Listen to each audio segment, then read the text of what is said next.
Buenos días. Le damos oficialmente la bienvenida, ahora sí, a Despierta con CDN. Señores, agradecida y bendecida por la gran oportunidad de ver un nuevo día que Dios nos da, pero sobre todo de hacerlo junto a ustedes, tomarnos un café y compartir las principales informaciones del día. Al inicio, quisiera dos puntualizaciones de dos hechos que tendrán lugar este fin de semana. Uno es la marcha patriótica que convocó el Instituto Duartiano para Santiago a las 10 de la mañana. Ustedes saben, un episodio delicado que ocurrió ayer en Haití, eso todavía le da más importancia y vigencia. Y si usted se siente identificado con ese tipo de enfoque, de actividad, bueno, pues ahí está la marcha patriótica que ha convocado el Instituto Duartiano. Y ya más lejos, en Sudamérica, tendrán lugar las elecciones en Brasil, señores. Un acontecimiento importante porque allí la competencia electoral entre el presidente Jair Bolsonaro y el expresidente Lula da Silva se podría consolidar. Una tendencia que se ha venido dando es que los gobiernos están perdiendo las elecciones. Algunos de los analistas aquí locales dicen, no, pero eso no va a pasar aquí porque el presidente está en reelección. Es verdad. La mayoría de los gobiernos que han perdido elecciones no ha sido el presidente de la República el candidato. Sin embargo, en Brasil sí ocurre así. Jair Bolsonaro es el presidente de Brasil y todas las encuestas indican que Lula da Silva ganará. La interrogante es si logrará pasar en la primera vuelta, en las elecciones del domingo. Pero también Macron, candidato a la reelección en Francia, ganó.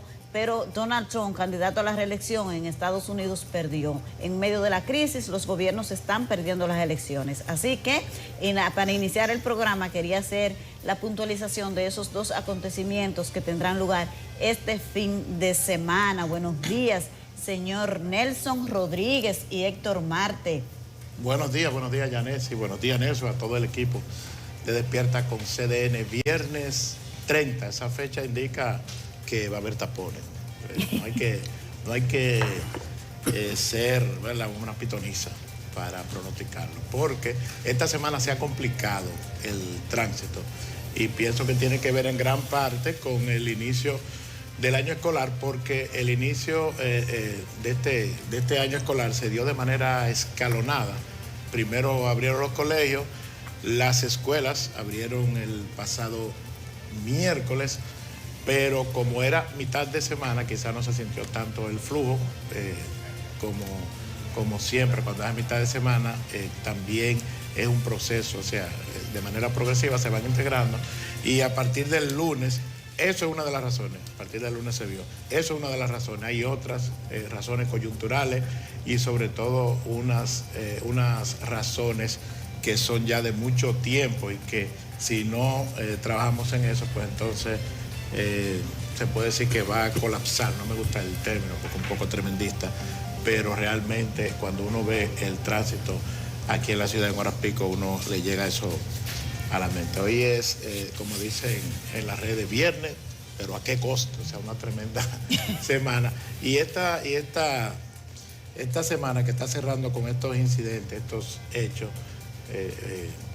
hay que también recordar este incidente que ocurrió ayer. También pone trae a colación el tema de las redes sociales. Del incidente vamos a hablar más adelante. Además tenemos reportes para ver la situación allá en la frontera, del lado nuestro también. Pero hay que resaltar ese doble poder que tienen las redes sociales, que se caen, vuelve a ponerse en evidencia cada vez que ocurre algún hecho de importancia. Ayer hubo mucha información, pero también mucha desinformación, por lo que hay que siempre insistir en que hay que estar pendiente a los medios tradicionales para obtener las informaciones correctas, porque desinformación o mala información en momentos de crisis, en momentos difíciles, eso es un cóctel bastante peligroso.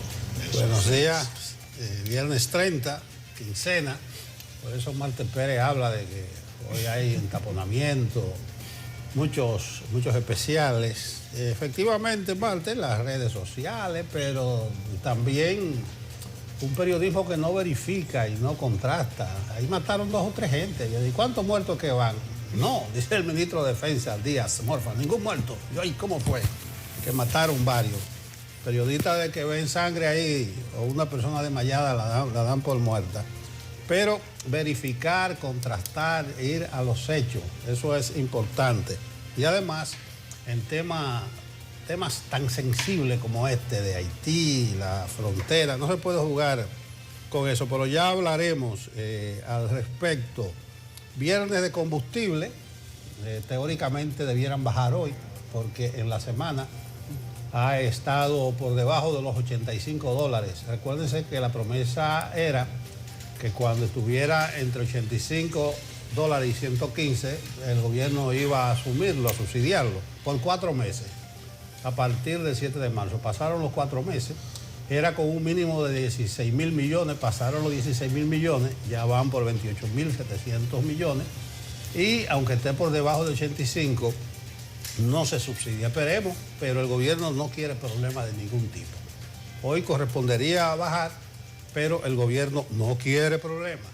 Pero vamos a ver, porque la gente está atenta con la premium, que está a 2.93,60, y el gobierno no quiere que llegue a un número redondo como a 300. Pero 80,92 amaneció hoy el West Texas, es decir, que lunes, martes y miércoles estuvo por debajo de los 85, incluso estuvo en 70 y algo el martes. Pero me la juego, apuesten a que hoy van a subsidiar los combustibles cuando debieron bajar. El gobierno no quiere problemas, pero además, en la lógica gubernamental, eso es un aliciente, un incentivo a la gente en medio de la crisis, de las precariedades, aunque dicen que se benefician más de ese subsidio, lo poderoso, la gente que puede, que el usuario de abajo. Brasil, mencionaba Yanesi, elecciones el domingo, ayer fue el último debate. Aproximadamente 150 millones de brasileiros están convocados para las urnas, la segunda mayor cantidad en el mundo. Vamos a ver cómo transcurre esto. Ayer fue el último debate, las últimas encuestas, la de Datafolha, que es muy prestigiosa, daba ayer 47 a Lula y 33 a Bolsonaro. Lula no llegaría al 50%, 50 más 1. Si descuentan los votos nulos y los votos en blanco, Lula pasaría, pero eso se computa como el total general. Atención con Brasil, allá hay un modelo, van a elegir también el Parlamento, es decir, que hay que contar y los alcaldes, o sea que es unas elecciones completas. Hay que prestar atención a Brasil, a ver cómo son las tendencias. Vi que muchas figuras públicas se identifican. Vi a Neymar, el futbolista, sí, con Bolsonaro. Pero atención con Brasil y el posible retorno de Lula al poder. Si no el domingo, el último domingo de octubre, ya es friendo y comiendo. 3 semanas después son las elecciones generales. Con los buenos días, Héctor Marte, ya veo el bateador designado que está por ahí. Francisco Medrano, para presentarnos las portadas del Caribe y de CDN. Francisco Medrano.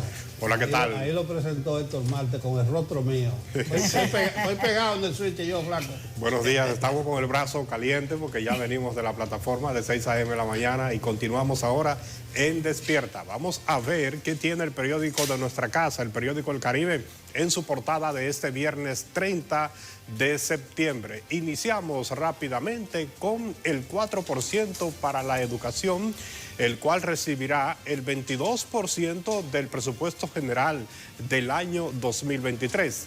La cartera recibirá 275.378.9 millones de pesos. Pues en otra nota, Héctor Valdés Albizu y el CONET evalúan las perspectivas anuales o actuales y futuras de la economía. El sector privado manifestó que su confianza en el desarrollo del país es muy alta. En el plano internacional hablamos de los daños dejados por el huracán Ian en Florida y estamos viendo esta impactante imagen. Pues el gobernador Ron DeSantis dijo que los trabajos de reconstrucción llevarán tiempo y que en algunas zonas pues habrá que comenzar de cero. Y en Brasil, Lula da Silva ofrece paz mientras Jair Bolsonaro apela al patriotismo. Los dos candidatos presidenciales entraron en la recta final de la campaña para los comicios del próximo domingo. Vamos ahora a la contraportada del periódico El Caribe en esta mañana con informaciones del mundo de los deportes. Ahí están las reinas del Caribe, ganan y dirigen su grupo en el Mundial. Las dominicanas vencieron a Polonia 3-1 y juegan mañana contra Tailandia. Y también les invitamos esta mañana para que accedan a nuestro portal digital www.cdn.com.do. Aquí usted puede conocer de otras informaciones nacionales e internacionales como esta de la zona franca Codevi, donde desaprensivos ingresaron en el parque industrial en Dajabón. En un comunicado, la empresa dijo que ninguno de sus colaboradores resultó lesionado en este incidente.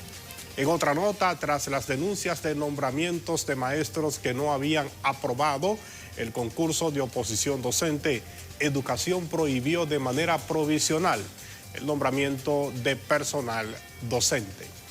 Y cerramos con la Asociación de Editores y Distribuidores de Libros de Textos, pues de República Dominicana, que han denunciado que el senador Antonio Taveras cobró más de 500 millones de pesos luego de haber sido electo como funcionario público durante la gestión de Roberto Furcal en el Ministerio de Educación. Para tener más detalles de todas estas informaciones, entre a nuestro portal digital www.cdn.com.do y recuerden, adquieran también la edición impresa de nuestro periódico El Caribe.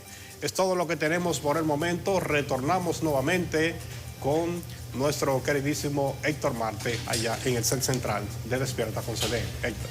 Gracias, Medrano. Feliz fin de semana. Desastroso, catastrófico lo del huracán Ian en la Florida y en Cuba. Ustedes vieron las imágenes. Ojalá que en el resto de la temporada a los dominicanos ni a ningún otro país de la región pueda tocarle una situación tan lamentable como esta, Yanesi. Vamos inmediatamente con el reporte del tiempo con Gil Suriel.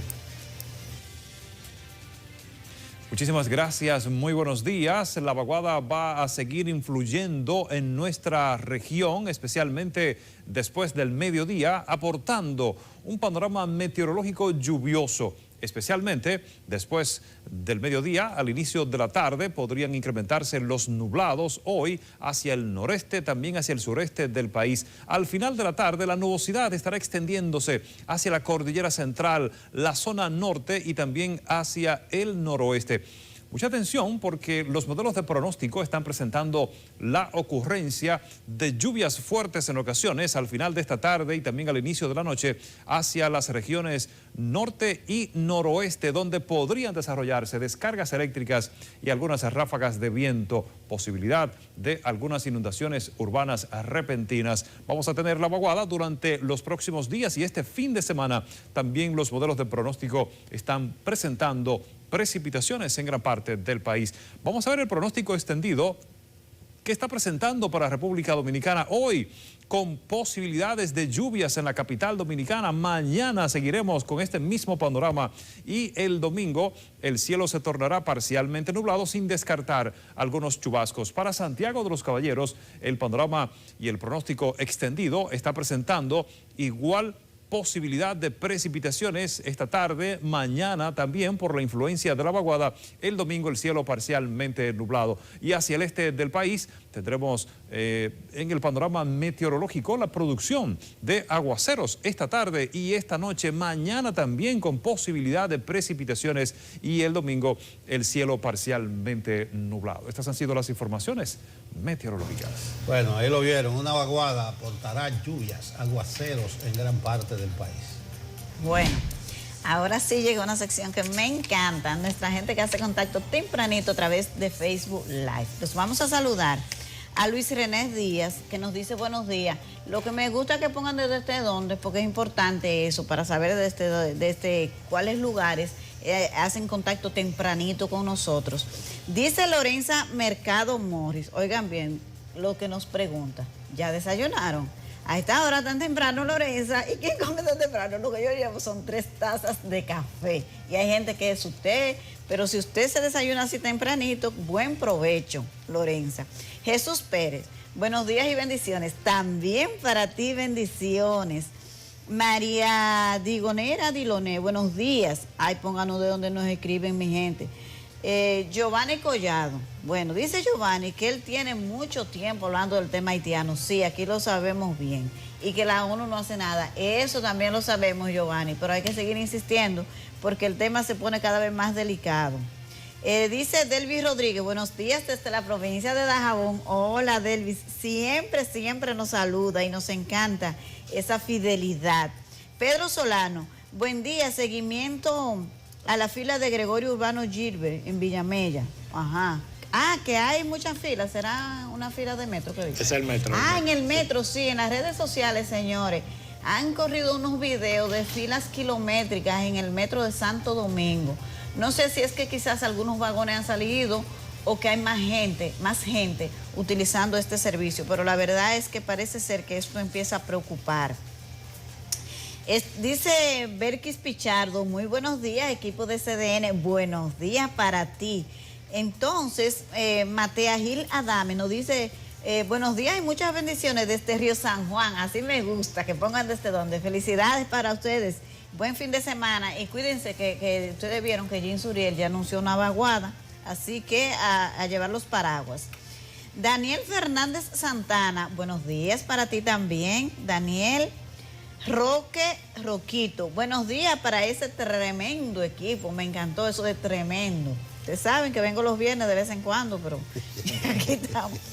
Agustina Heritage, buenos días, yo creo que ya lo... Ajá. Entonces vamos con Henry Santana, buen día desde Higüey, ay, qué bueno. Sí, muchísimas gracias. Tiene una queja como que en Higüey no le han dado asistencia. Ustedes saben, señores, que se dan las primeras asistencias y después lo otro es un proceso, porque tampoco es como una varita mágica. No es por nada, ustedes saben, no es que uno no entienda las calamidades de los damnificados, por supuesto, y hay que ser solidario, pero uno quisiera también, pienso yo, que el presidente y su equipo de gobierno les encantaría tener una vara mágica para resolver lo antes posible todos los problemas. El punto es que no es posible que sea tan rápido como uno quisiera a veces. Entonces, Kelvin Torres, Yanesi, quítate los zapatos, que me ponga descalza. Pero ¿y qué esta recomendación? ¿Qué fue eso, Kelvin? Ay, Dios mío, no. Me votan después de aquí de CDN. Entonces, dice Delio Samuel Marmoleo, buenos días, equipo desde Puerto Plata, desde la Novia del Atlántico, tempranito. Entran en contacto con nosotros. Lo que me encanta es que hay gente que de una vez responde a los comentarios que hacemos aquí. Por ejemplo, mira a Lorenza Mercado que dice gracias. Es decir, que ella ya se desayunó, Lorenza. Ay, Dios mío, Lorenza. Sí, pero Lorenza tiene que irse para su trabajo a desayunar. Sí, pero... Es que tú estás partiendo por ti, que tú desayunas ahorita cuando salga de aquí. Probablemente. Lorenza tiene que ir a justificarlo. Sí, probablemente. Entonces, dice Mabel Francelina Candelario, que buenos días y Dios le bendiga. Bendiciones para ti también. Alexis Almonte, buenos días desde Buenos Aires. Eso allá por Argentina. Ay, Dios mío. No, es de Herrera. ¿De Herrera? Ay, yo pensaba que era que nos estaban viendo en Argentina. Ay, Dios mío, que yo... Digo, tal vez. Mira. Es de Buenos Aires de Herrera. A un punto, antes de seguir. Se llama como el tocayo, Alexis Almonte. Como el colega. A propósito de la queja del amigo de Higüey, de que no siente la ayuda. Recuérdense que hoy en la mañana yo vi los aprestos cuando llegamos ahí. El CDN y John Péate estará en Samaná. Ah, sí. La ayuda de que funcionamos nosotros como centro de acopio. Ya debemos estar en camino, no sé a qué hora y cuál es el punto. Gente de Samaná, a John Péame y CDN van para allá. Mire, el furgón, eso va repleto. Póngase en fila temprano. Atención, Samaná, CDN y John Péame están camino allá, rumbo a Samaná. De allá nosotros vamos a transmitir un poco porque vi la gente del equipo también de televisión ahí abajo. Samaná, John Péame y CDN están camino rumbo allá. Hay muchos alimentos no perecederos, mucha ropa. Bueno, Samaná, CDN y John Péame van para allá. Gracias a la gente que se ha venido manifestando todos los días. Eso es una gran satisfacción para uno. No por la labor que uno está haciendo, sino cómo este pueblo demuestra su solidaridad. Gente capaz de dar hasta lo que no tiene en favor del otro. Termine, compañera. Bueno, ya vamos a decirle a Felipe Jiménez, nos dice buenos días desde Santiago, gracias. Y a Aurelina Ureña Matos, buenos días desde el Almirante, ese aquí, sí, que es suelo dominicano. Señores, muchísimas gracias a todas las personas que hacen contacto con nosotros a través de Facebook Live. Ahora vamos a una pausa comercial y ya regresamos. Veamos ahora un resumen de algunos hechos relevantes ocurridos en el interior del país. El Intran informa que podrían implementar el proyecto Parquéate Bien en Santiago, el cual consiste en retirar los vehículos mal estacionados en calles y avenidas. Residentes en Sabana Grande de Boyá se quejan por el mal estado de sus calles, aceras y contenes, que aseguran fueron abandonados por las autoridades. La Corporación del Acueducto y el Alcantarillado de Santiago y la Regional 08 del Ministerio de Educación realizaron el primer foro ambiental para docentes, espacio que busca la prevención de los recursos naturales, especialmente del agua. Autoridades del Consulado Dominicano en Juana Méndez, Haití, entregaron una cocina-comedor al Cuerpo de Bomberos de Dajabón. La Fundación Cacique Boechío entregó kits de útiles escolares a decenas de niños de familias de escasos recursos en la comunidad de Babora Arriba, en las charcas de María Nova, provincia San Juan. Yasmín Liriano, CDN. Bien, ahí estuvo el resumen de los pueblos, un resumen resumido.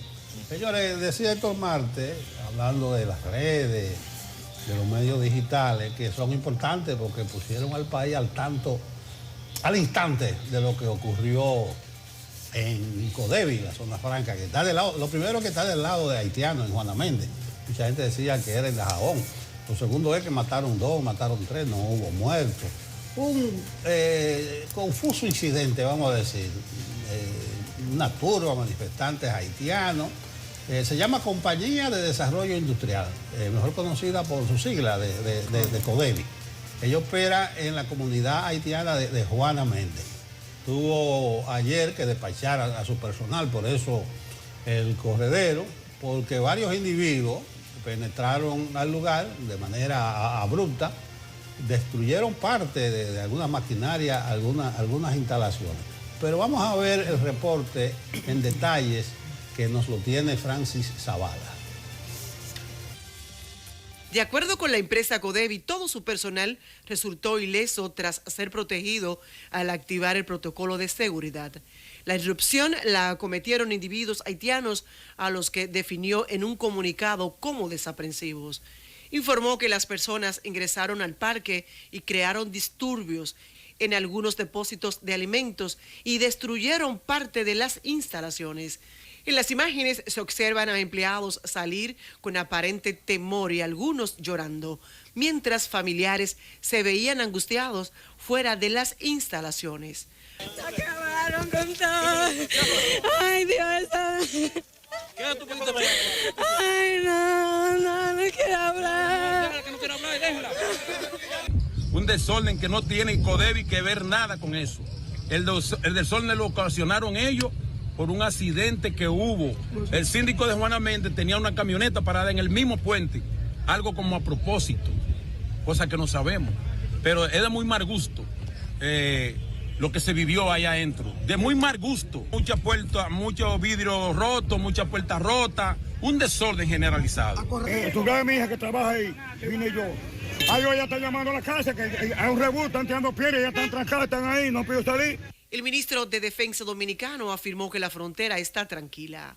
Tan pronto sucedió el problema, tanto personal del Ejército como del CEFRON y de la Policía Nacional acudieron a Codevi como es costumbre y le ofrecieron el apoyo que no fue necesario porque del lado dominicano no sucedió nada y la seguridad interna de Codevi operó y resolvió el problema, que es un problema interno. El alcalde de Dajabón, Santiago Riverón, siguió de cerca el incidente. Hemos ya suspendido el mercado fronterizo para mañana, porque realmente no queremos que nos pase lo que le pasó a Codevi en la tarde de hoy. El ministro de Defensa informó que la seguridad interna de Codevi operó y resolvió el problema, que era una situación interna.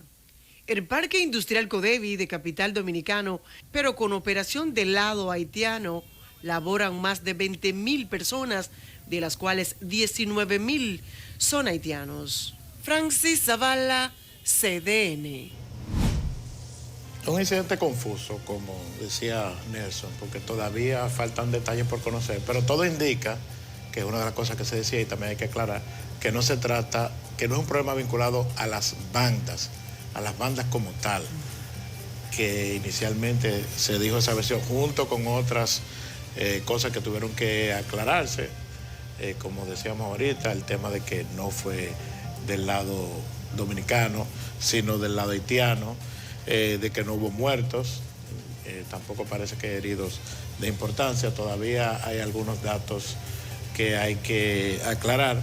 La respuesta aquí fue rápida, en el sentido de que el presidente convocó al Consejo de Seguridad Nacional, que fue en ese escenario en Palacio, que el ministro de Defensa, Díaz Morfa, dio unas declaraciones, las primeras declaraciones ya oficiales que había que hacerlo para traer tranquilidad, porque la desinformación y la información incompleta que estaba circulando, pues podía generar preocupación de este lado, o sea que sí ameritaba una reacción inmediata de parte de las autoridades dominicanas. Pienso que este hecho no debe magnificarse, pero mucho menos minimizarse, o sea que las autoridades tienen que estar pendientes y garantizar la seguridad de la frontera, que pienso que sí lo está, pero hay que tomar las medidas adicionales del lugar, porque esto obviamente es una advertencia, o sea, es un hecho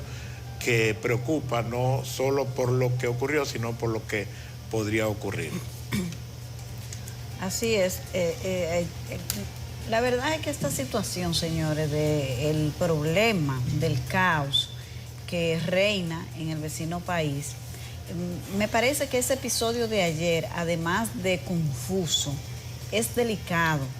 Delicado porque de cualquier perspectiva que usted lo pueda ver, analizar, es malo, es una señal que nos dice a nosotros, para mí es como la primera señal de todo lo que está pasando en Haití desde hace muchísimo tiempo, desde que asesinaron al presidente Moïse, que todo se ha ido profundizando, ya usted no encuentra cómo nombrarlo, porque caos tampoco define la situación, de una situación infernal que vive la población haitiana, desprovista de cualquier tipo de protección, con acceso cada vez más limitado a combustible, alimento. Entonces, esta situación de caos generalizado, ese episodio de ayer, para mí es delicado, porque originalmente, como decía Héctor, se dijo que era algo vinculado a las pandillas haitianas, y después ya se sabe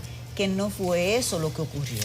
Si hubiese pasado eso, es malo, porque es una señal de hasta dónde estos criminales que han tomado el control prácticamente ya del territorio haitiano, allí se habla el lenguaje de ellos a través de la violencia, es malo, porque nos indica a nosotros una señal de qué tan vulnerables estamos y qué tan expuestos estamos a que la violencia de alguna manera nos afecte, no solamente en lo económico, sino también en la seguridad en la frontera, que hay que reconocer que el presidente Luis Abinader en su gestión se ha ocupado de importantizar lo que esto representa para la seguridad nacional, y una muestra fue la rapidez con que convocó ayer evaluar y dar las informaciones para por lo menos generar un poco de tranquilidad. Pero lo que ocurrió, que se trató entonces no fue de los grupos de los pandilleros, sino de una reacción del personal de la gente que está en los alrededores de la empresa, que reaccionó violentamente ante un hecho. También es preocupante, porque eso es lo que manda, es una señal, un mensaje claro de que aquí hay una actitud, una sensibilidad a actuar con violencia hacia cualquier situación que a la comunidad haitiana le parezca o sienta que hay una actitud de agresión. El mensaje es que aquí tenemos que tomarlo con cuidado. Las personas que les gusta estar incentivando con un discurso tan incendiario, yo creo que se requiere prudencia y cuidado. Me parece que la forma en que el presidente Luis Abinader está manejando esta situación tan delicada es la correcta. Alarmarse y estar llamando y una actitud quizás como que pueda generar más un levantamiento, más temor todavía de la parte dominicana y la parte haitiana, no me parece que contribuya en nada en este momento ante la situación que está ocurriendo.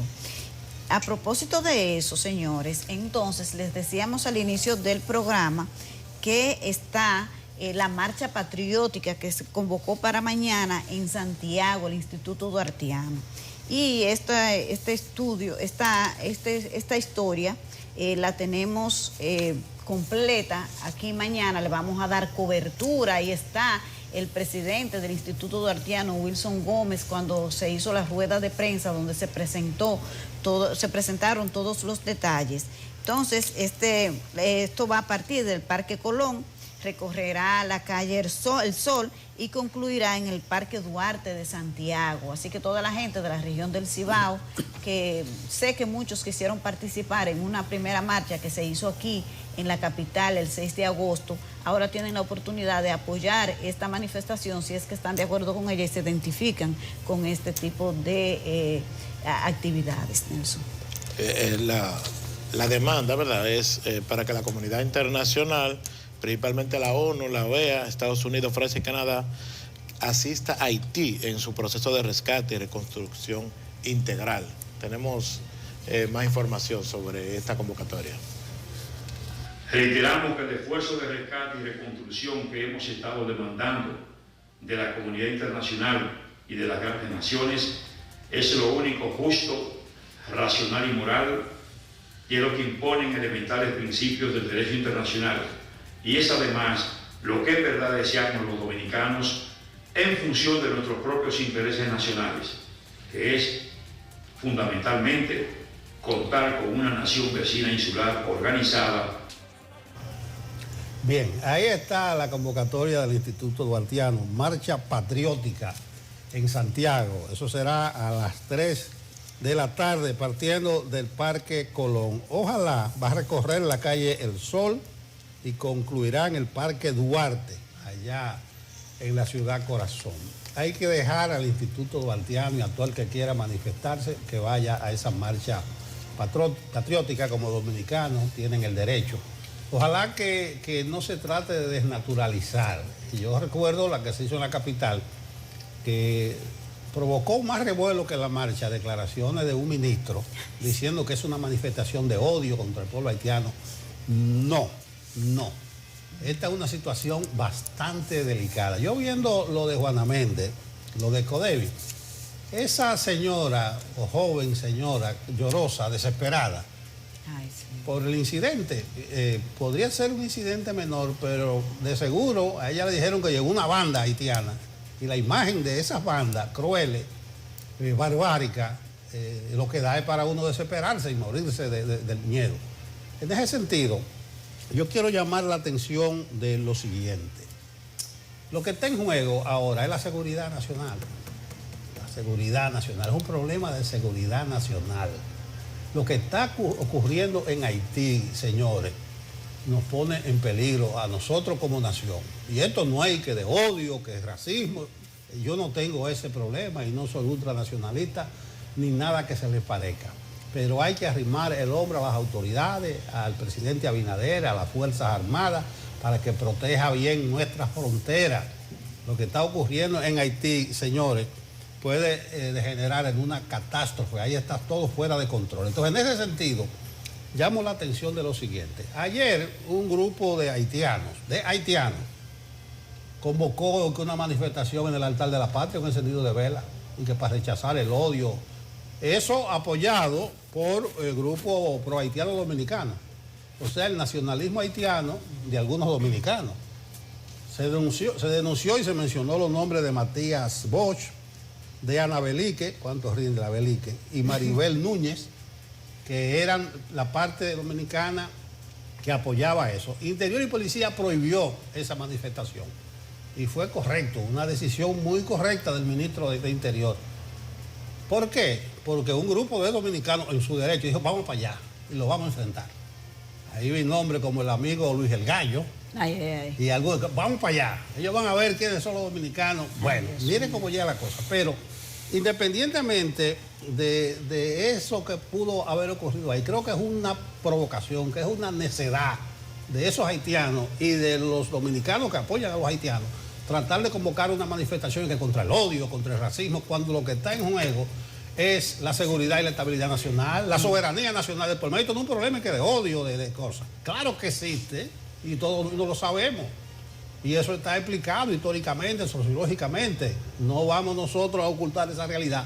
Pero convocar a los haitianos a una manifestación en el altar de la patria precisamente, apoyado por dominicanos, es un abuso de marca mayor, es una provocación.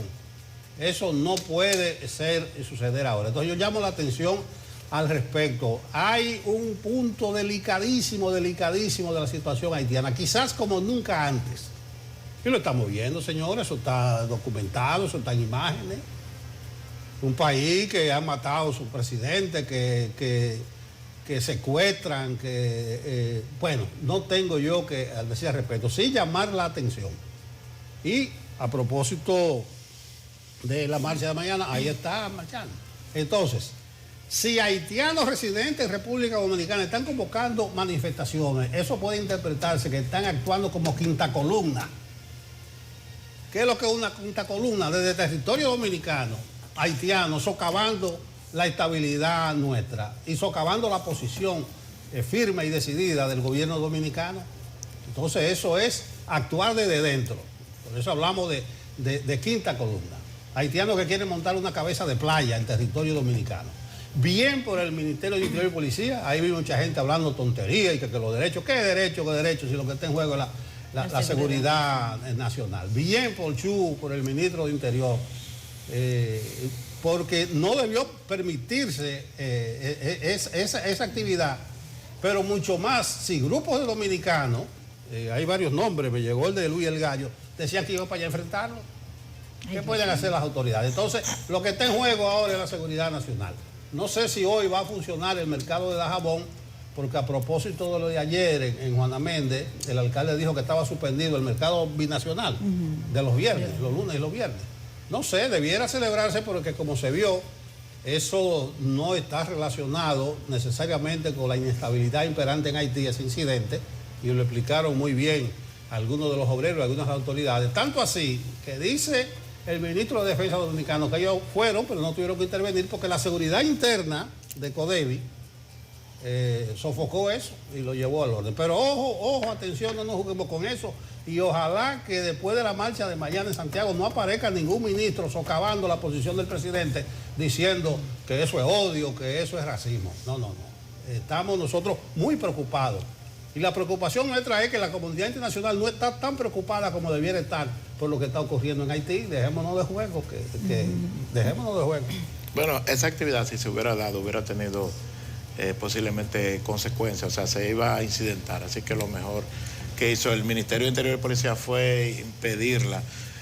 Fue una convocatoria realmente que no tuvo mucha resonancia, se hizo a nivel de redes sociales y de hecho mucha gente se enteró por la reacción que generó en los sectores nacionalistas que dijeron que iban para allá.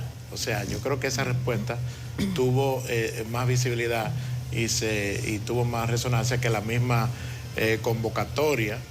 Fue una promoción muy tímida que se hizo. a nivel de redes sociales.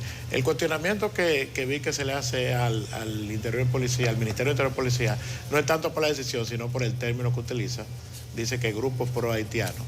Yo pienso que eso no es ofensivo, porque el prefijo pro significa a favor, defensa, ¿verdad? O sea que yo no creo que haya que cargarse la vestidura. Yo lo dije de manera más elegante. El nacionalismo haitiano de algunos dominicanos son pro-haitianos. Realmente es así. Realmente es así. No debe y se ponen de espalda los intereses nacionales. Y eso no es... A mí no me pueden hablar que yo soy racista, que odio, que xenofobia. A mí que no me hablen de eso. Pero estoy bastante claro con lo que está ocurriendo en Haití y lo que hay que hacer desde aquí. Entonces, que en un momento tan delicado se le ocurra a alguien organizar una protesta de esta naturaleza, es como una provocación y un sinsentido, como que falta mucho sentido y una actitud como de querer generar situaciones que no de ninguna manera pueden ser bien vistas. Así que piensen mejor. Déjame meter la cuchara yo aquí. Bueno, probablemente estemos transmitiendo desde Dajabón. Vamos a ver el ambiente hoy en la frontera, en algunos momentos. La compañera Marisela de la Cruz, periodista de CDN Santiago, está en Dajabón, o rumbo a Dajabón, y vamos a transmitir. Bueno, ya Marisela está en Dajabón, y vamos a ver qué ambiente, cómo amaneció Dajabón, si va a haber mercado. Pero lo que no quería pasar por alto, señores, es lo del presupuesto general del Estado, que fue presentado antes de anoche. Lo llevó el director de presupuesto. Un monto que supera la barrera del billón de pesos. El billón. ¿Te acuerdas? 1 millón de millones. Leonel, y que explican bien el billón y el norteamericano. Bueno, ¿qué sucede? Miren este dato. De ese más de 1 billón de pesos, 275.378 millones son para cubrir el 4% del Producto Interno Bruto para la educación. Que equivale al 22%. El 22%, cerca de una cuarta parte del presupuesto para el año que viene, es para el bendito 4%. Y en este momento que se ha discutido tanto, de que no ha significado para nada una mejoría en la calidad de la educación, que se invierte de una manera tal que hay que gastarlo, que hay que cumplir, y hasta sobra. Pero creo que es irracional. Eso no tiene perdón de Dios, para decirlo en lenguaje llano, que más de 275.000 millones del presupuesto del año próximo, que ascienda a poco más de 1 billón, 1 millón de millones, sea para el bendito 4% del PIB. Creo que la discusión que se armó cuando el gobierno pretendió quitar una parte no ejecutada, debió servir también para reflexionar. Pero el presidente Abinader lo dijo: yo asumo la responsabilidad de mantener el 4%. Pero no deja de ser una irracionalidad que del Producto Interno Bruto Dominicano, tan bien ubicado, tan pequeñito, se le dedique casi la cuarta parte a la educación cuando los resultados no se están viendo. Y no es que nosotros no reconozcamos la educación, es el alma de los pueblos. Pero y que no se ha ejecutado además completo el presupuesto, que es eso. Bueno, ahí están. 22%, más de 275.000 millones del presupuesto que fue presentado al Congreso, presupuesto general del Estado para el año que viene, es por el bendito 4% del PIB. Bueno. Ya está. Nos van a llevar con la grúa. Vámonos por ahí. Vamos a la pausa con la grúa, flaco. ¿No?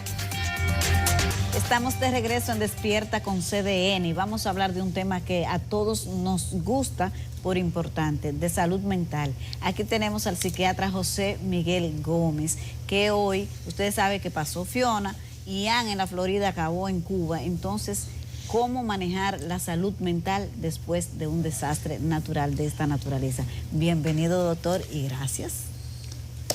Buenos días. Buenos días. Gusto de verles. Eso ya no me hace relación. falta verlo ustedes y saludarlos, siempre los Ya viernes. nosotros estamos saludables, tenemos salud mental nosotros.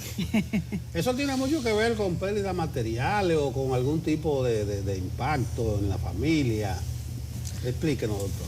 Mira, es muy importante que el Estado Dominicano, sé que han ido psiquiatras y psicólogos al este y a Samaná, la permanencia de hacer un diagnóstico de salud mental post desastre natural y establecer unidades de salud mental de acompañamiento en la población vulnerable que está en el este y en Samaná, debe durar de unos 3 a 4 meses.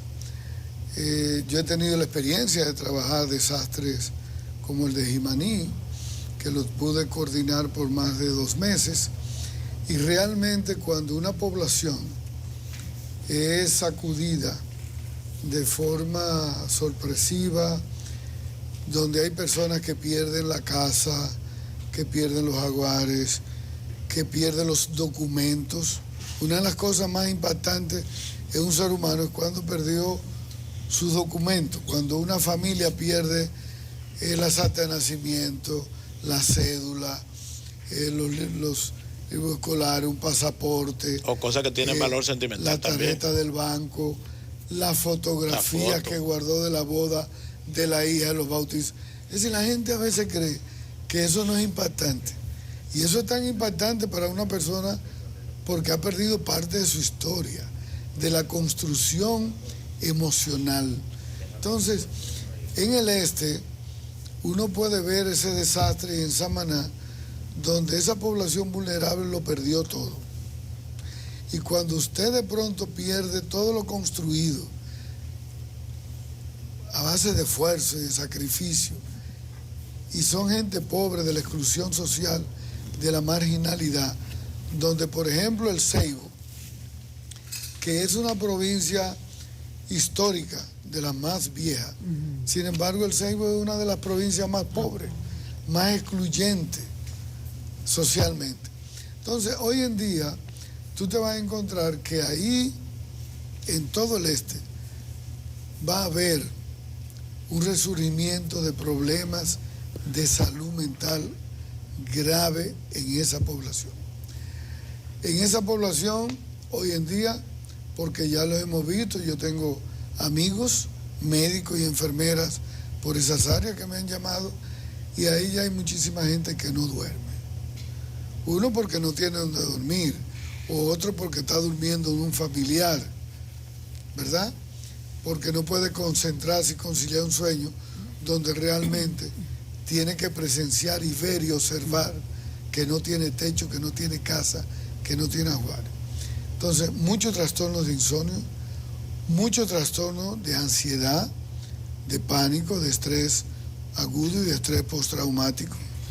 Muchas personas en depresión, en trastornos inadaptativos, en trastornos disociales, muchos niños con problemas de terror nocturno, muchos niños y niñas con enuresis, encopresis, que ya ayer lo vimos en Robert Reed, 2 niñas que la trajeron de 9 años orinándose.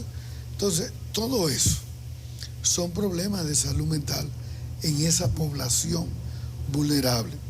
Y más adelante vendrán los problemas psicosociales, que también impactan a la salud mental de esa población.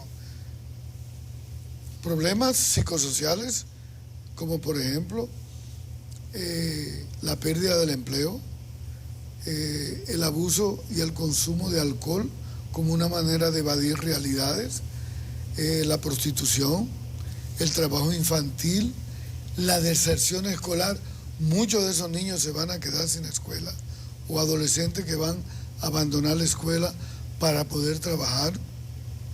Entonces realmente hay una situación muy penosa que ha impactado la salud mental y que va a hacer de esa población no solamente vulnerable en términos estructurales de pobreza, de falta de recursos, sino que va a venir también el componente emocional, y eso es lo que me preocupa, y por eso estoy solicitando que esos psiquiatras y psicólogos compañeros que fueron, que puedan hacer un programa de salud mental permanente por unos 4 a 6 meses, porque esa población va a continuar con problemas en su salud.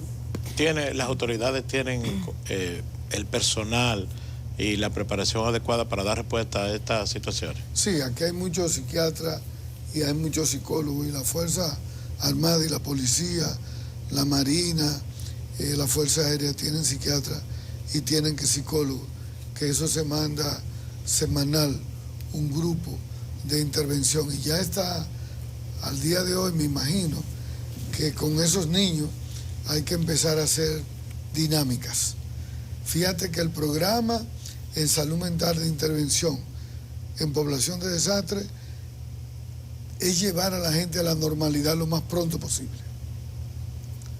Así como tú le estás repartiendo el zinc o la nevera o la estufa, también en reparar en la casa a esos niños en la escuela o en la iglesia o en lugares, se le comienza a hacer dinámica de grupo. La dinámica de grupo en los niños es que ellos hagan como microteatros, ¿verdad? O cuenten su historia del huracán Fiona, de cómo ellos lo vivieron.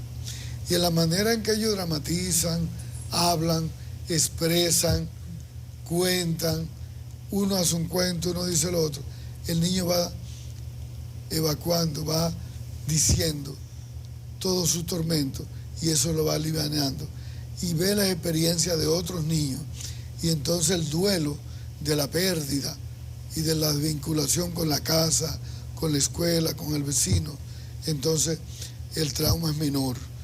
Y eso es importante, empezar temprano a hacer la dinámica. La otra es a las poblaciones que comienzan a detectar la familia, que alguien no duerme, que el otro está deprimido, que el otro tiene un problema de violencia, de agresividad, del otro que tiene un problema de ansiedad, que tiene un problema psicosomático. Es decir, ahí mismo referirlo al hospital para que pueda ser asistido y le den los medicamentos. Pero también hacerlo con los adolescentes, hacerlo con las mujeres y trabajar todo el contexto emocional y psicológico en la salud mental de esa población. Doctor, en los casos que estas personas puedan, con la asistencia del Estado, recuperar lo material, me imagino que obviamente es más llevadero el daño emocional que sufren, pero aún así la secuela psicológica va a permanecer. Mira qué interesante esa pregunta, porque uno mide no solamente el impacto de la población vulnerable con las pérdidas, sino es poder evaluar quiénes eran más vulnerables porque tenían una condición previa a Fiona que nadie lo detectaba y que nadie lo sabía, pero que esa persona vivía con esa condición en salud mental. Y viene Fiona con esta adversidad y esta catástrofe y de pronto lo hace mucho más vulnerable. Y de ahí es que hay gente que desarrolla un trastorno bipolar, que desarrolla una psicosis, que desarrolla un trastorno disociativo o inadaptativo, y entonces la gente se pregunta, ¿por qué unos y otros no? ¿Qué pasó? Ahí está ese indicador de vulnerabilidad. Y lo otro más importante es en esa detección temprana de hacer diagnóstico precoz, es que usted puede poner medicamentos de forma rápida y empezar a trabajar lo que le llaman la resiliencia social. Es decir, ¿cómo empezamos a fortalecer emocionalmente a esta población? ¿Cómo les enseñamos no solamente a tener esperanza, sino a tener propósito de vida a partir de una condición de vulnerabilidad? ¿Cómo tú la estructuras que esa persona vuelva a enfocarse después del trauma? ¿Cómo tú le manejas el duelo que está viviendo? Porque hay muchos tipos de duelo. Duelo por pérdida de estructura, de casa, duelo por los enseres, duelo por los documentos, duelo por la economía, duelo por los vecinos, la geografía donde vivía, cómo quedó el barrio, cómo quedó la casa. se le murió la mascota. La gente a veces no piensa qué impacto tiene para un niño, una niña, una señora, que se le murió sus dos mascotas, su perrito, su gato. Entonces, de pronto, todo esto hay que trabajarlo. Todo esto impacta en la salud mental y esa va a ser una población que ahora es pobre, va a seguir siendo pobre, con el agravante de los problemas de salud mental.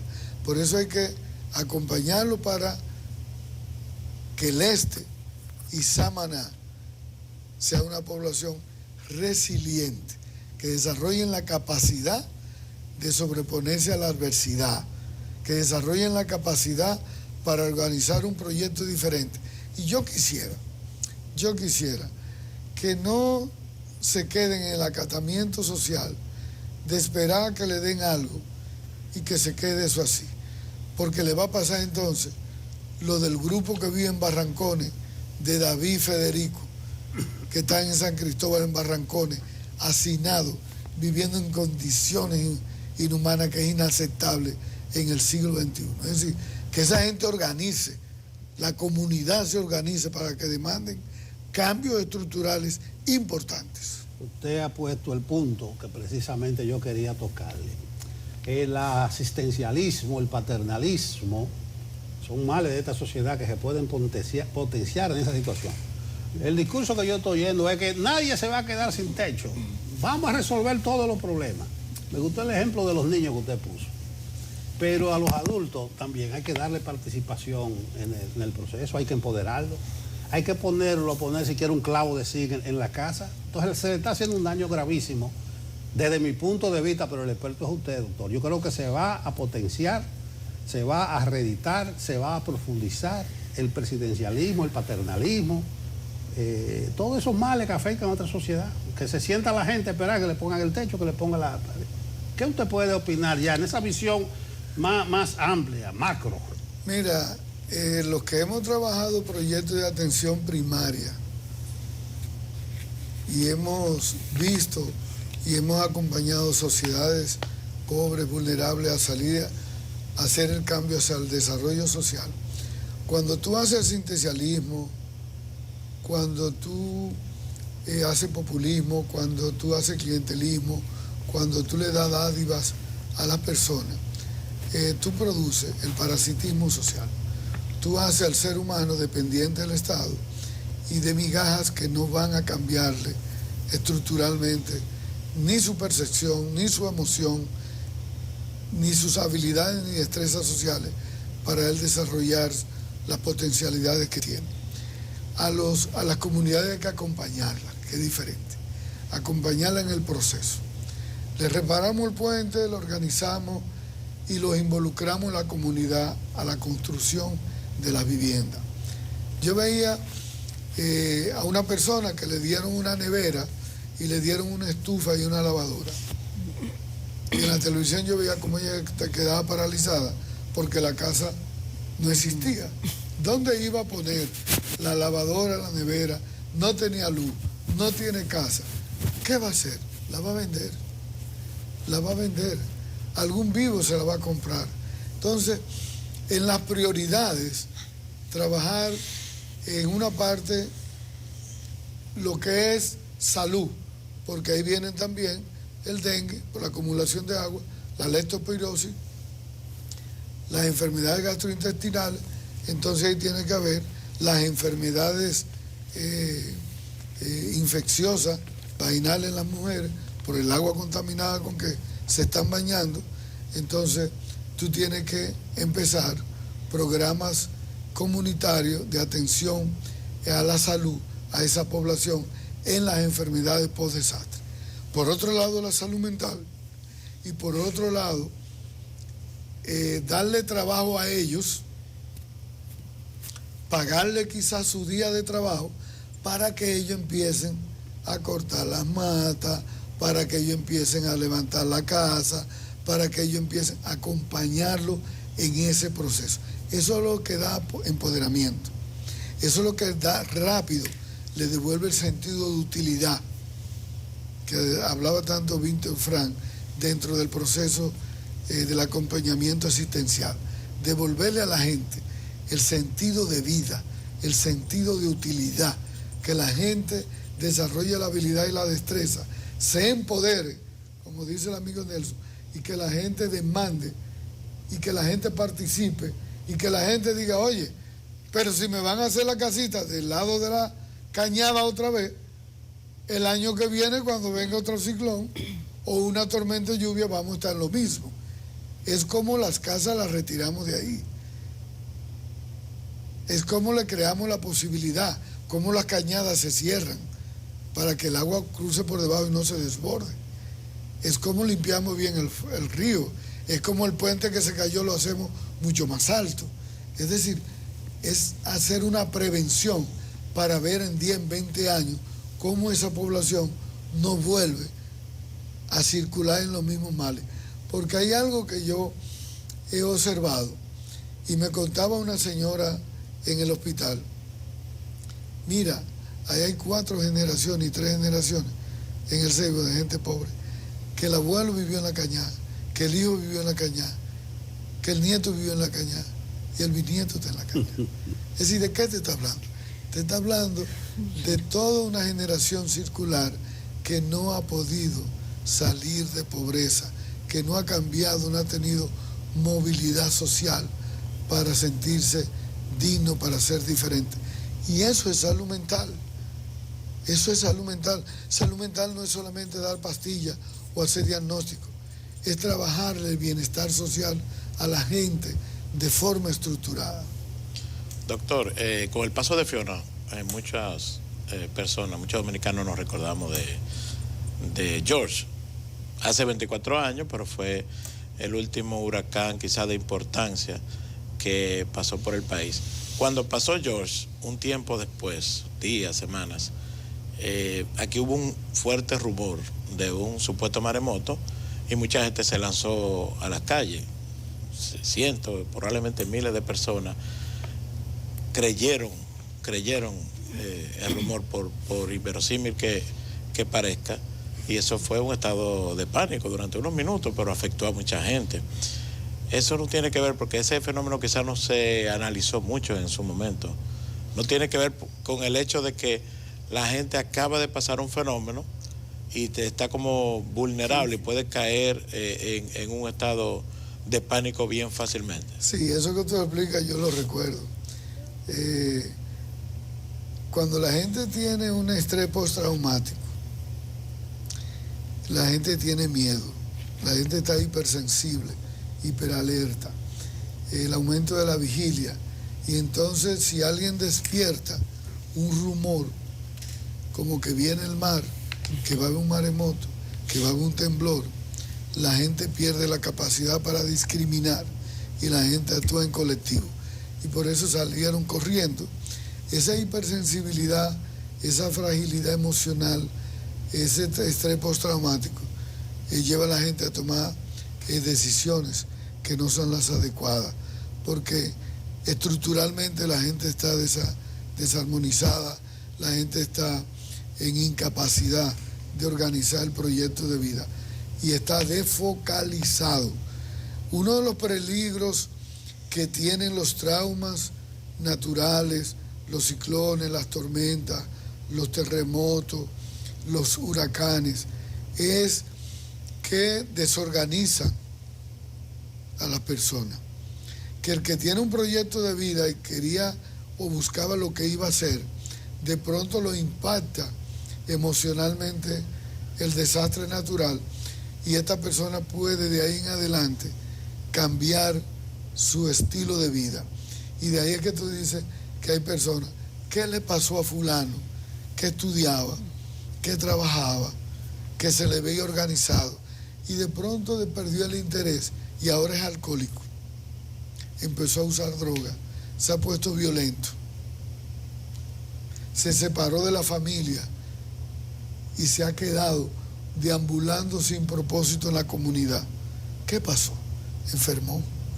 Enfermó, se disoció, se hizo un proceso inadaptativo, rompió la estructura del yo de él con la relación con los demás, con los grupos, con la sociedad. Entonces se vuelve una persona disfuncional, una persona sin proyecto de vida, sin propósito, sin intereses, que no está focalizado, que no tiene prioridad en su vida. Y eso uno lo ve mucho con las guerras, con los terremotos, con los desastres. Y por eso es importante hacer esta detección temprana en salud mental para volver a focalizar a esa gente, para volver a crearle empleo, optimismo, esperanza, positivismo, motivación y decirle tú puedes. Eso hay que organizarlo de nuevo. Doctor, con relación al tema, cuando usted inició, dijo que trabajó con poblaciones, como el caso de Jimaní, en ese que fue, sufrieron la consecuencia de estos fenómenos. Eso fue un hecho, una tragedia que impactó bastante. ¿Cuáles secuelas permanecen? ¿Hay personas que logran superarse totalmente con la asistencia, o a pesar de eso hay gente que carga con esas secuelas por largo tiempo, quizás toda la vida?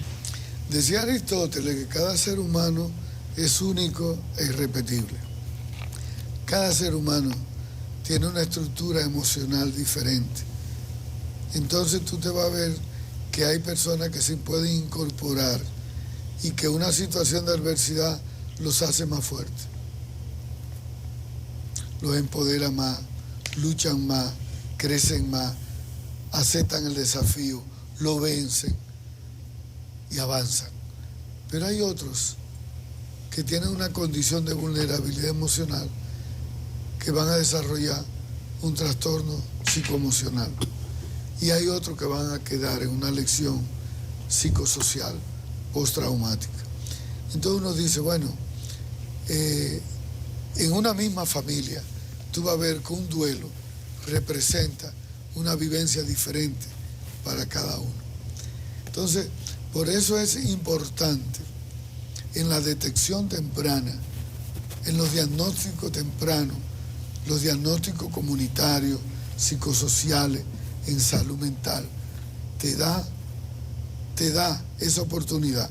Tú haces una dinámica y rápido tú detectas, la psicóloga, la orientadora escolar, se da cuenta en la escuela, ¿cuál es el niño tímido? ¿Cuál es el niño que está desarrollando fobia social? Que tiene miedo, que no se integra al grupo, que se pone nervioso. ¿Cuál es el niño que está violento o que está agresivo? ¿O cuál es el niño que desarrolló un trastorno del aprendizaje?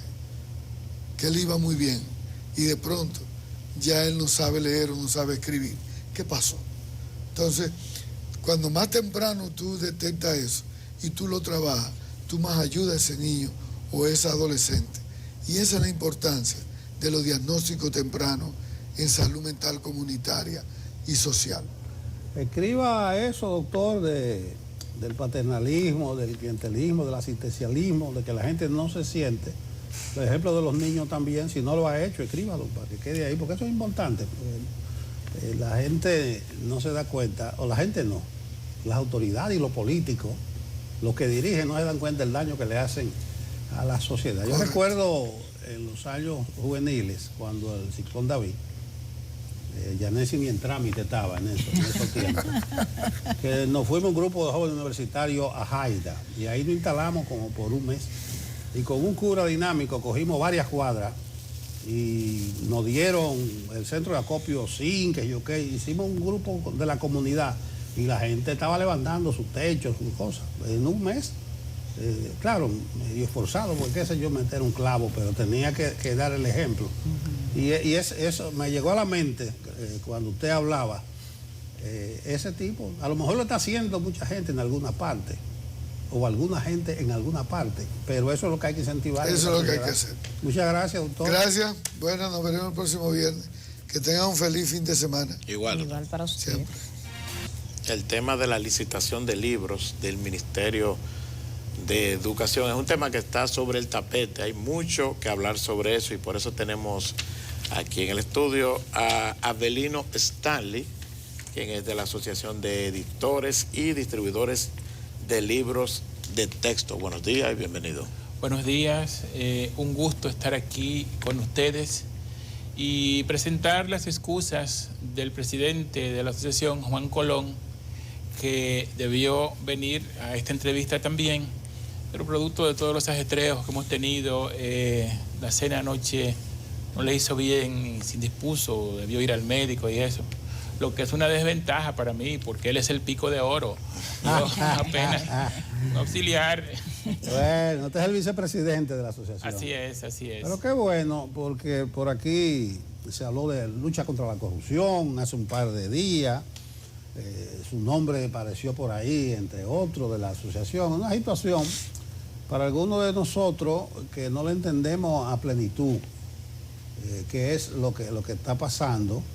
De producción bueno, se habló de querellas judiciales también. Sí, así es. Prepárese usted que va para los tribunales, porque dice el senador Antonio Tavera que él va a defender su honor, su honra, involucrada en este momento. School Team es que se llama la empresa. Bueno, School Team es una de las empresas que forma parte de la Asociación de Editores y Distribuidores de Libros de Texto. Pero él ha sonado más, porque precisamente esa es la empresa que no licitó, porque es la autora de los libros que se compraron. Me escriben aquí. ¿Entiendes? Explíqueme eso, porque me dicen, ahí hay colusión. Se ha estado usando el término colusión con L, que es una figura del comercio más reciente, y también se ha estado usando el término corrupción. Entonces, a ver, ¿cuál es el punto de partida de todo esto? En el Ministerio de Educación se aprobó un nuevo currículo ya hace alrededor de 5 años. Cada vez que surge un nuevo currículo hay que hacer libros de texto nuevos en función del nuevo currículo. Nosotros estuvimos elaborando unos libros de texto desde el año 2017, 16 en adelante, comenzamos a trabajar en estos libros de texto. Estos libros de texto siguieron todo un proceso, señores, miren, sumamente complejo, con una cantidad de gente que interviene tanto en la categoría de autores como en la categoría de evaluación. Estos libros fueron evaluados en el Ministerio de Educación, específicamente por el área de currículo, con un sistema de doble ciego. ¿Qué significa esto de un sistema de doble ciego? El sistema de doble ciego significa que las empresas editoriales, todas, alrededor de 12 empresas editoriales nacionales y extranjeras, sometimos los libros al Ministerio de Educación sin el nombre de las editoriales, sin ninguna señal de identidad de a quién podían pertenecer los libros, y a la vez nosotros, las editoriales, tampoco sabíamos quiénes fueron escogidos por el área de currículo para evaluar los libros. ¿Y cómo se identifican entonces? Bueno, cuando las empresas someten los libros, se le crea un código QR, se someten y ya cuando se van a devolver se identifican con muchísima facilidad. A todo eso nos ayuda la tecnología, ¿no? Entonces, bueno, los libros... ¿Eso fue en el 2017? No, esa evaluación comenzó en el 2019, 2020. Y entonces los libros se le devolvían a uno con los señalamientos de lo que se debía corregir y todo esto. Y se le daba un plazo para que se volvieran a llevar con las correcciones hechas.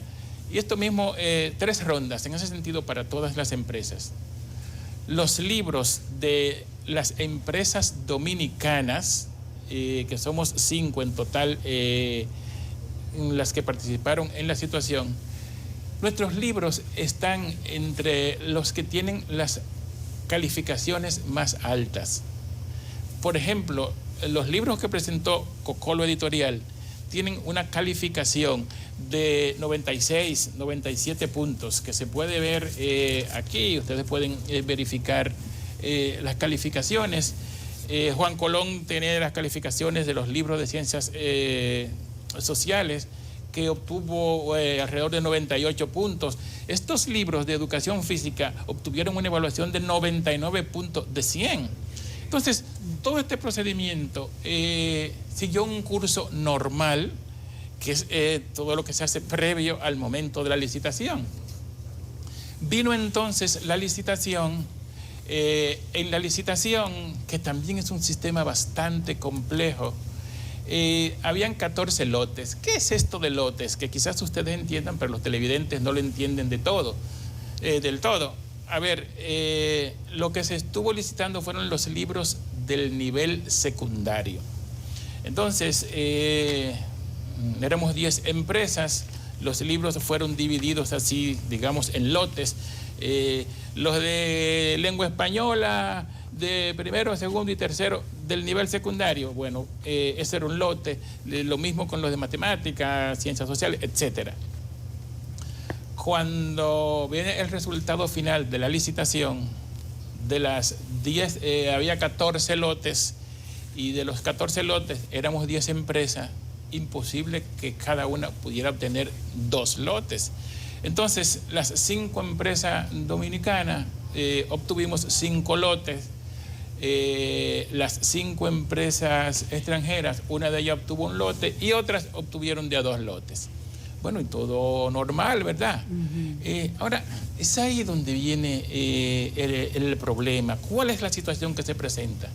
Esa es la primera vez que empresas dominicanas elaboran libros de texto con personal dominicano, todo dominicano en el sentido estricto de la palabra. Y bueno, este es un mercado que durante 40 años ha estado controlado por las transnacionales, con un par de empresarios dominicanos interviniendo en ella, vinculados con las empresas transnacionales. Entonces, la esencia del asunto es que nosotros entramos al mercado y en materia de lotes, a ese mercado de entrada, por primera vez, nosotros le arrebatamos el 30%. El 30% del mercado, señores. En una licitación en donde se licitaron 1.860 millones de pesos, y que las empresas dominicanas obtengan el 30%. Oye, no quieren admitirlo, pero no lo dicen. Y entonces es ahí donde, bueno, impugnaron la licitación. Bueno, no impugnaron la licitación, impugnaron a las empresas dominicanas. Y cuando impugnaron a las empresas extranjeras no están incluidas en la impugnación. No están incluidas en la impugnación. Entonces, de lo que se nos acusa en la impugnación es de que cometimos acto de colusión con él. Entonces, ¿en qué consiste el acto de colusión? Bueno, el acto de colusión, que como les dije hace un ratito, es una figura reciente en la jurisprudencia dominicana, consiste en que empresarios, cuando van a participar en una licitación, se ponen de acuerdo y 2 empresas someten el mismo producto, y entonces cuando someten el mismo producto, una se retira y el producto le queda a la otra, pero ya previamente se han puesto de acuerdo en eso. Entonces, ustedes lo que tendrían que preguntarse es, pero bueno, las 5 empresas dominicanas participaron por supuesto en la misma licitación, pero sometieron productos distintos. Cocolo Editorial, que es la nuestra, sometió lengua española. Camar de Juan Colón, ciencias sociales. Edicaribe, los libros de educación física. Matemática, CP, ciencias naturales, déjame Salomé. En ese punto, sí, precisamente de la colusión. Me escriben que Sculpting no licitó porque es autora. Y entonces todos ustedes le compraron los derechos de los libros a Sculpting. Ahí es que dice que es la corrupción. O sea, se cantaron y se bailaron. O la colusión. Bueno, vamos a ver lo siguiente. Eso es como... No, eso me lo escribió en la parte interesada, me imagino. Está bien. Eso es como una vuelta que se le ha dado a la situación justamente para querer representar el problema. Yo le preguntaría, las empresas del actual senador, mientras se licitaban, ellas vendían los libros de Susaeta, de Dicesa. ¿Eso es corrupción? No, eso es hacer comercio. Es decir, eso no está penado por la ley.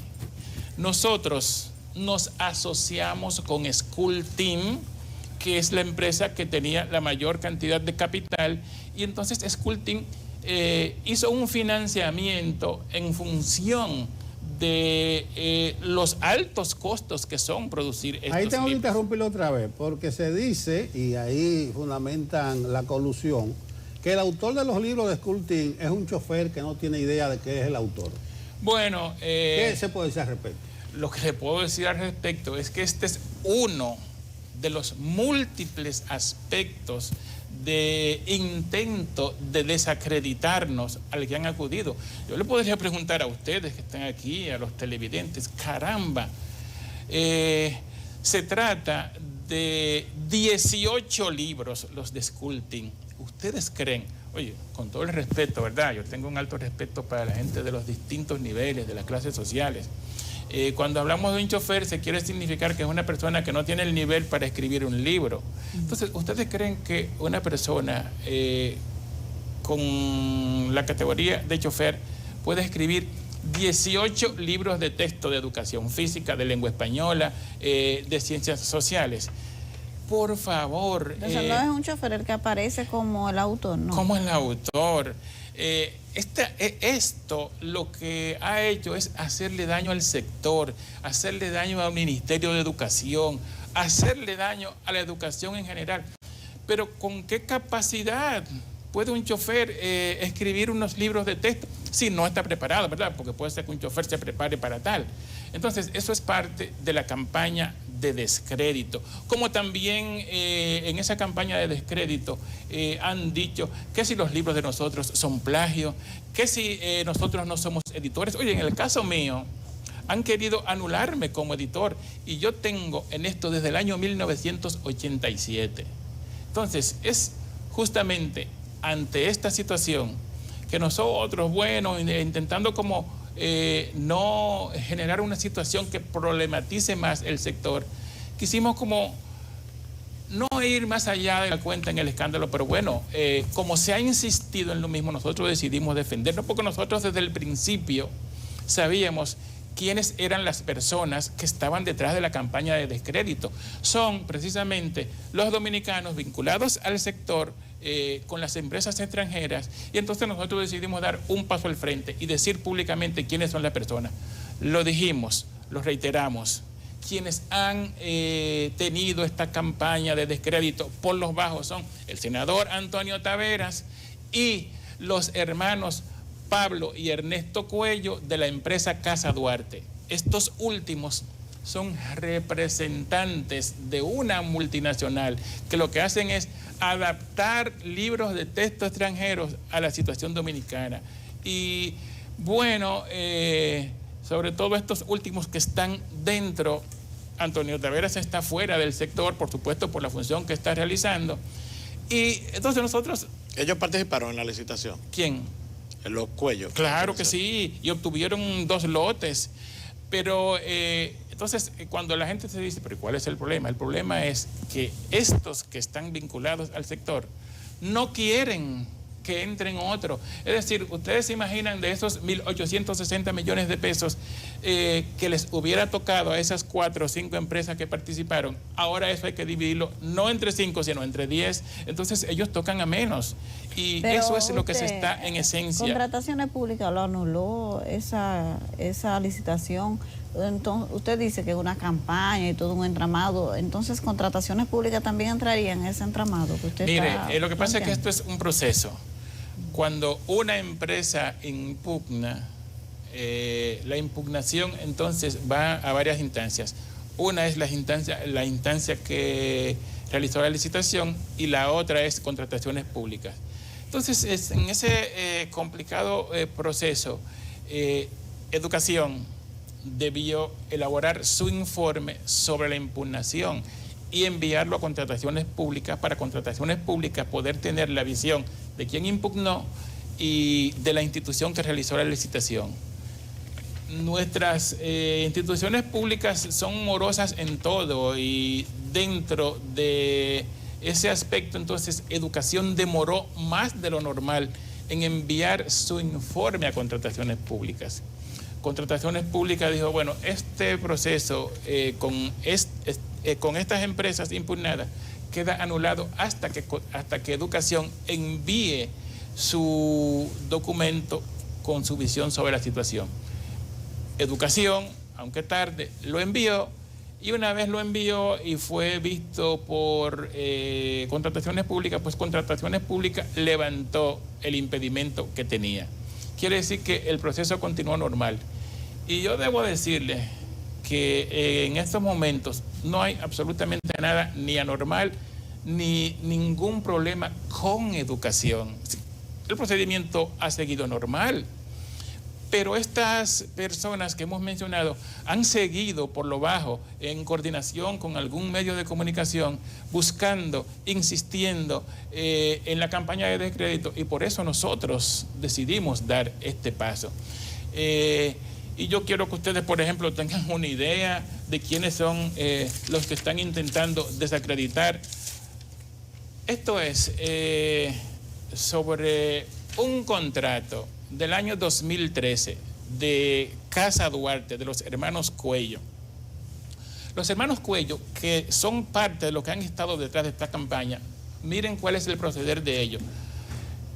El Ministerio de Educación no solamente con nosotros licita libros de texto, también licitan, aunque no con tanta frecuencia, libros de lectura de autores en términos general.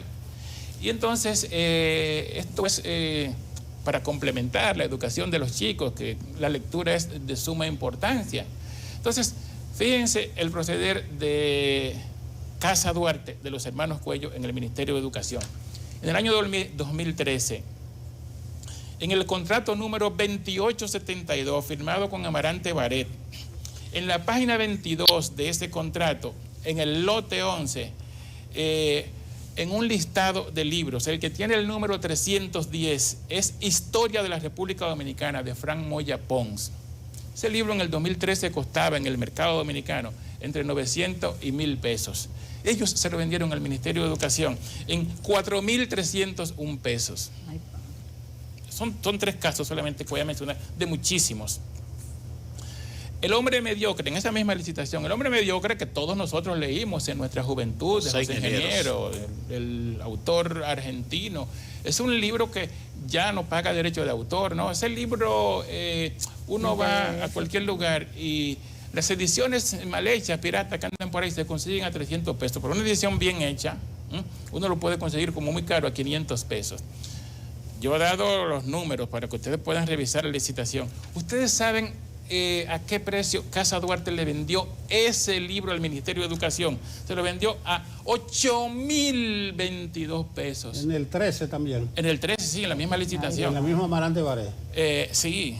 Está bien. Y el último de los casos, en esa licitación, el libro que tiene el número 234, es un libro titulado Guía Universal de la Ópera, una obra producida en el extranjero. En ese momento ese libro costó $44. Fíjense bien esto, $44. La tasa de ese momento era 38 por 1. Es decir, que el libro debió costar alrededor de 1,672 pesos. ¿Ustedes saben a qué precio Casa Duarte le vendió ese libro al Ministerio de Educación? A 36,399 pesos. Señores, ¿un libro? Un libro. Esto no puede seguir así. Pero por encima de eso, en esa licitación, y esto es un llamado a los autores dominicanos, cuando uno revisa casi 400 libros de esa licitación, oye, ni el 10% son de autores dominicanos, cuando debe ser como lo contrario. Bueno, el 10% del libro de autores extranjeros y el 90% de autores dominicanos. Entonces, ni siquiera el 10% son de libros de autores dominicanos. Entonces, esta entrada de nosotros por primera vez a la licitación es la que ha generado este alboroto, y nosotros vamos a defender lo que en buena lid hemos ganado, lo vamos a defender en cualquier terreno. Nosotros hemos dicho quiénes son los que están frente a la campaña de descrédito de nuestras empresas. Nosotros no tenemos que salir que aclarar que lo que se ha estado diciendo, el mismo senador, que si ayer dijeron tal cosa y luego se desdijeron y dijeron, no, lo que hemos dicho lo hemos dicho y lo mantenemos. Y qué bueno que vamos a ir a los tribunales donde se van a aclarar las cosas. Señores, yo tengo la vida entera dedicada a esto, con más de 25 libros publicados. Juan Colón, el amigo que me iba a acompañar, es nada más y nada menos, entre otras situaciones, embajador de buena voluntad de la UNESCO. Pero ¿cómo uno se va a prestar a lo que le han querido sindicar que uno ha hecho? Por suerte, la gente nos conoce y la gente lo que está sorprendido, diciendo, ¿y qué es lo que está pasando?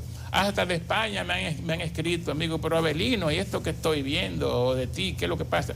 Bueno, en los tribunales eso se aclarará. Por eso es bueno que usted dé la cara, porque se habla de colusión, pero también de corrupción. Sí. También de corrupción, y por eso usted está aquí, porque el senador en ese mismo sillón estuvo aquí hace un par de días. Y una de sus expresiones fue, ese es un caso de alta corrupción, lo dijo en esta silla. Sí, entonces, no, por eso le estamos dando a usted el derecho. Vamos a ver, ético para nosotros de que usted aquí dé su versión, usted la ha dado. Yo veo que hay un componente casi patriótico cuando usted habla de los autores nacionales. Bueno, si se quiere, pero es que los autores nacionales son los primeros que deben ser leídos por los estudiantes dominicanos, por un problema que tiene que ver con la educación así del chico o de la chica. ¿En qué sentido?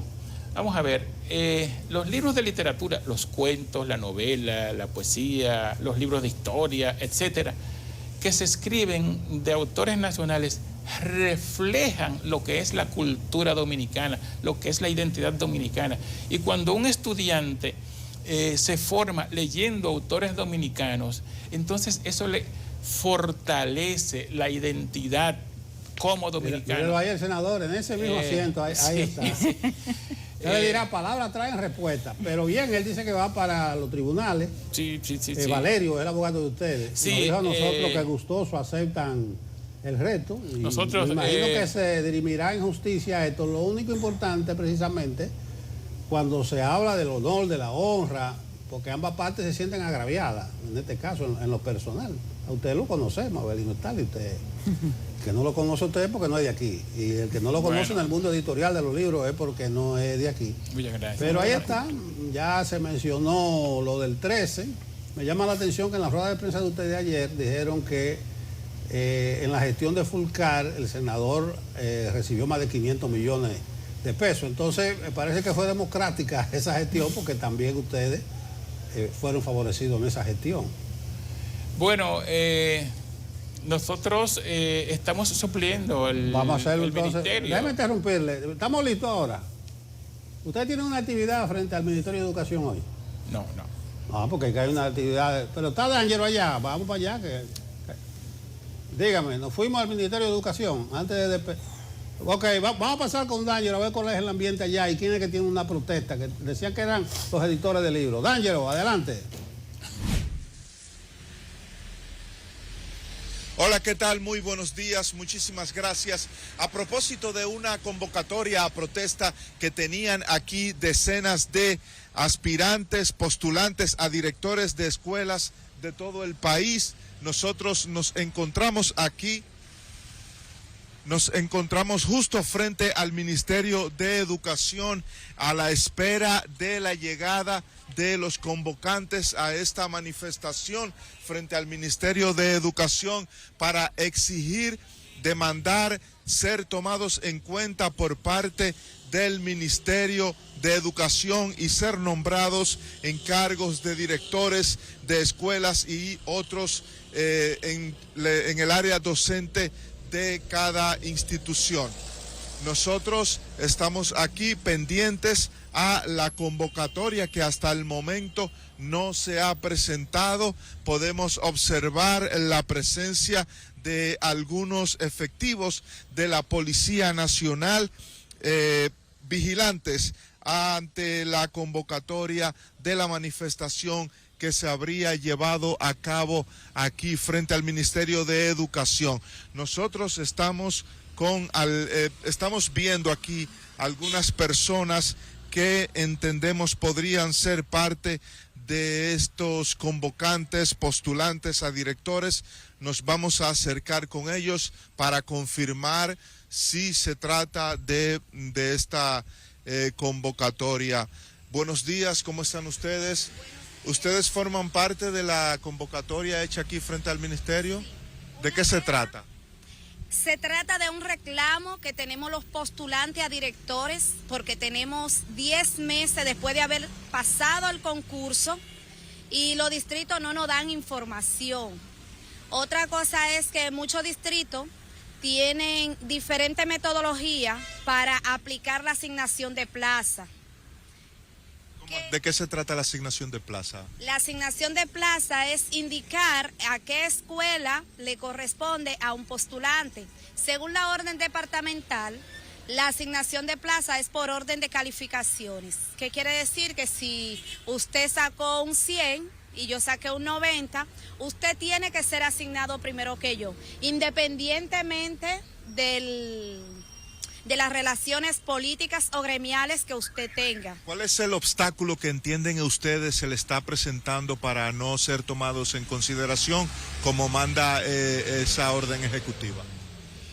El principal obstáculo es el poder político, porque hay distritos y regionales que tienen centros educativos ocupados por dirigentes políticos o gremiales, me refiero a dirigentes del ADP, y no los reportan como plaza vacante. ¿Qué resulta? Yo que gané mi concurso con una nota, digamos, de 90 y tanto, a mí me asignan una plaza lejana o quizá con muchas carencias, siendo la número 1. O sea, si yo concursé y demostré mis competencias, lo ideal es que me den un centro a la altura de mis competencias.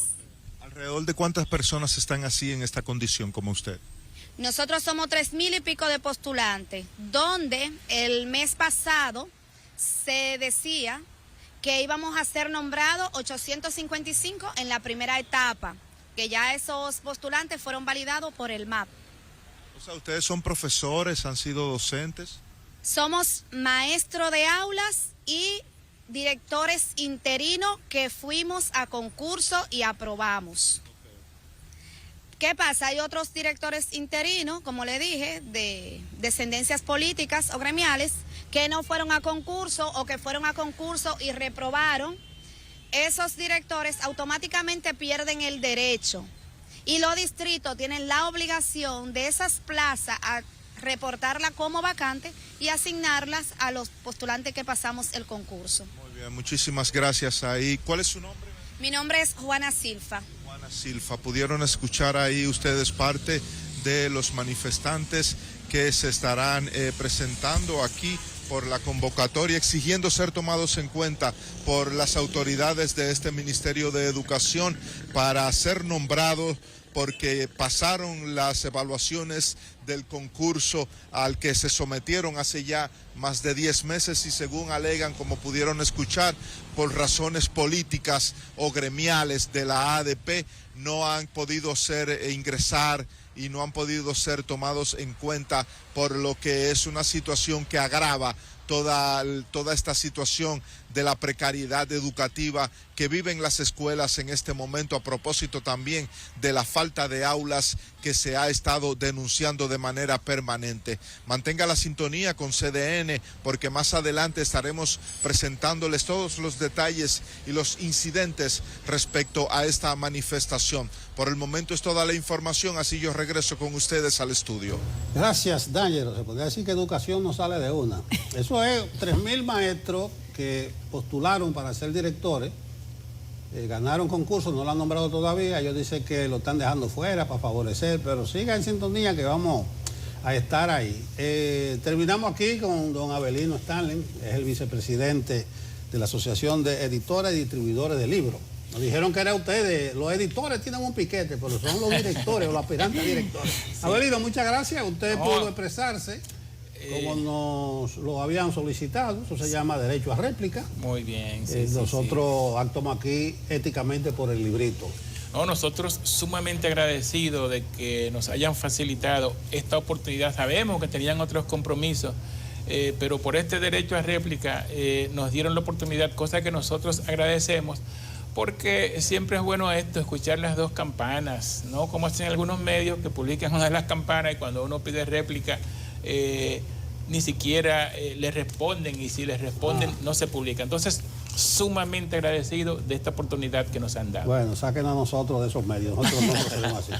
Gracias, don Abelino, con usted nos vamos a la pausa y denle seguimiento, que el asunto, como diría un boricua, acoge vuelo. Esto va a terminar en los tribunales.